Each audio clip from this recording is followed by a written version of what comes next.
Goeiemôre, Dok Matt wat praat.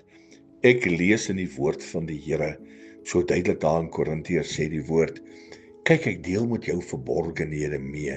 Met ander woorde, wat is verborgenhede? Geheime.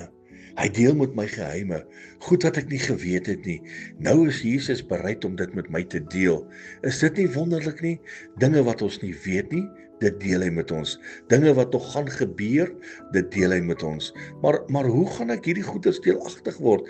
Hoe gaan ek weet dis geheime wat hy met my wil deel? Nou vra ek jou die vraag, wanneer laas het jy bietjie in die woord van God gedelg? Wanneer laas het jy bietjie die woord van God gevat en net bietjie tyd daarin spandeer?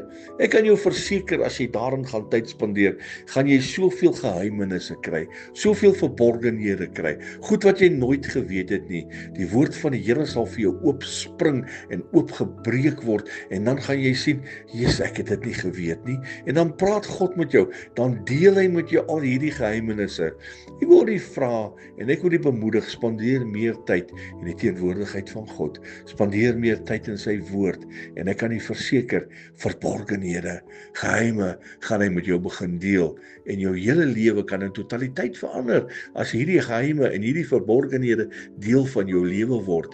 Spandeer tyd in die kosbare, onfeilbare woord van God, wat skerper is as enige tweesnydende swaard, die woord van God, spandeer tyd daarin. Herlewingsgroete.